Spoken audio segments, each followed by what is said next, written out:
everybody. I'm coming to you from the road. I just got done driving to Tallahassee to go help my son move into his new dorm room. He goes to college up there. So that was a nice little getaway, but I've got a lot of spare time on my hands driving. It was a 4-hour drive from my house to Tallahassee, so I'm on my way back. I figure I'd kill a little bit of time by giving you a health update and give you a little bit of a rant. So let's start right off. As far as the health goes, I've been doing great. My fitness levels increased substantially. I'm feeling good. I feel energetic. I'm sleeping great. I have no major issues aside from I got neck spasms here in my sternocleidomastoid on occasion, usually after I yawn or if I stretch my neck too much. And that's all from damage that was caused from the radiation, I'm sure. It probably will never get back to normal, and probably also from losing a couple of little things inside of my neck when they removed the tumor. So aside from that, I've been feeling great. And a lot of people have been asking, hey, have you seen the doctor? Have you gotten scans? So here's the rant portion of all this stuff. My biggest problem that I have with going and getting these perpetual scans done and everything else is I'm trying to build up my immune system. And I want to make sure that my immune system is as strong as possible to be able to fight anything that's thrown its way, and that includes cancer. So I take some supplements. I take C-statin, which supports normal angiogenesis in the cells. I also take quercetin, which helps boost my immune system and keeps me feeling good. And both of those seem to work excellent, along with the juicing that I'm still doing every day. And I think that's the key. Juicing provides the essential nutrients that I need to help replenish my cells and make sure that the cells are healthy when they do replenish, which occurs regularly throughout your lifetime in the body. It slows down as you get older, but improper nutrition is responsible for slowing it down. So if you keep the nutrition aspect up, you should be good. So I've been juicing, I've been taking my supplements, I've been exercising on a regular basis. The problem with all these tests that they want to give you, especially at Moffitt, where they want you to go in every several months and go have a PET scan done, go have MRIs done, CTs, everything else, to check on the status of tumors is, and I'll give you an example on the PET. So some of the scans require them to give you a radioactive isotope. The nurse comes in with lead gloves. She brings in this little lead cylinder, and with tongs, she pulls out this pill and asks you to swallow it. So let me get this straight. You want me to put something in my mouth and swallow it and have it spread throughout my body so you can run a test, and meanwhile here you are handling it with gloves and you've got it isolated in a lead container.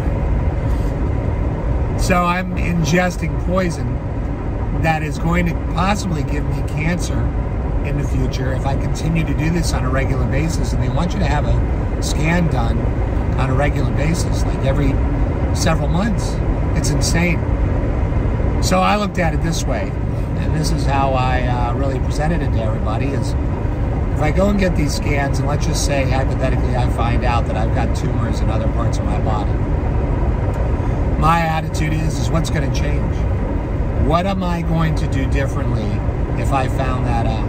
And my answer is I would absolutely not change anything. Would I run to Moffitt and have them inject me with poison chemo and kill me off faster? Hell no. Would I drastically change my diet? Well, I've already done that. Would I drastically change my lifestyle to eliminate stress? Well, I've already done that. I've retired from my job. So the answer is I would not change anything, and therefore, why would I put my body through something that's going to cause an immune compromise and not give me a good enough of a fighting chance to fight off the cancer in the future? So that would be my answer to the tests. And I've definitely gotten disillusioned with the standard protocol for cancer treatment in this country. And the reason why I've gotten this negative attitude is I've had a lot of friends over the years that have gotten cancer. One friend of mine had lung cancer, another one had rectal, another one had liver, which probably came from some other area in their body, which I believe was colon in his case. And I've got another buddy right now fighting stage 4 colon cancer. He's one of the exceptions so far because it seems like he's trying to work on a different avenue. But the other 3 are all passed away. And they passed away fast. And they all opted for traditional therapy. They all opted to, number 1, have it surgically cut out if it was possible, which is actually probably your best option. Number 2, they opted for radiation, which in retrospect, I probably would have never had mine done, but that's another video altogether. And number 3, they all opted for chemotherapy. In one of my friend's cases, he was told when he got his first round of chemo that there was a 70% chance that the cancer would come back. And when it did, there was nothing they could do for him. So basically, he had a 70% chance that they're telling him that he's going to have a death sentence.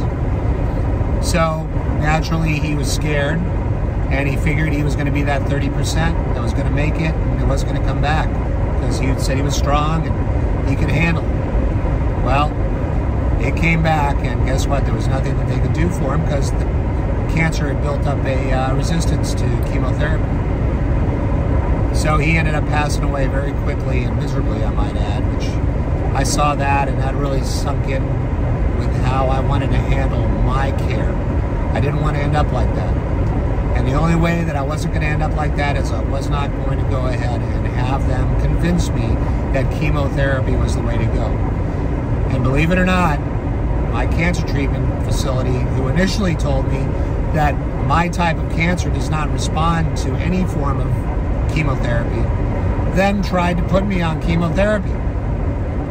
So right away, I was just like, no, not doing it, because you guys already told me this. Now all of a sudden you're changing your tune, and you want me to take a medication that my insurance company is going to pay $10,000 a month to the pharmaceutical industry for, and it's not even guaranteed to work. No thanks. So you gotta really look at what's going on in your personal situation, and I'm not saying this is the same for everybody across the board. You have to do what you have to do for yourself and what your family supports you with. My family, fortunately, supports me in the endeavor that I've undertaken, the natural way, the healthy way, and I might be wrong. I mean, you know, 5 years could go by and I could be full of cancer and I could be like, boy, I wish I had done this. But you know what? I don't think I will. I think I'll have a positive attitude about it. Yeah, you know what? I gave it a really good shot. I did what I thought was best for me.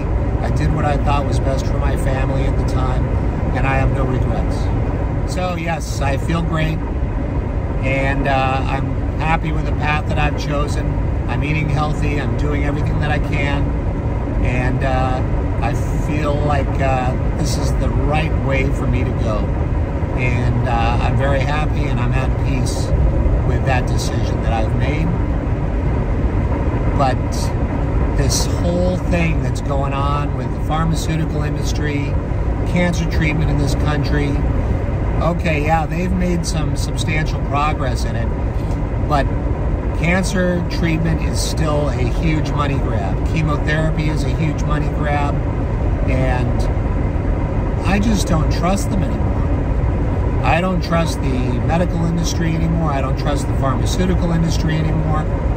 It's all this profit-based nonsense that if we don't get away from, and it's already starting to decline, the quality of care and the quality of research in this country is going to continue to decline, and it's pretty soon going to be really, really bad. It's going to end up being like some of these other countries where they don't have a problem euthanizing you because they don't want to do anything for you. We can never reach that point. We don't ever want to reach that point. So that's my rant for you guys while I was on my drive. My voice gets hoarse because I only have one side of my vocal cord still working, so I can't really talk over the din of the engine and the road noise in a Jeep especially. Fortunately, I got the hard top on, so that's helping out a little bit. But anyway, you guys take care. and I'll try to post these updates a little more frequently.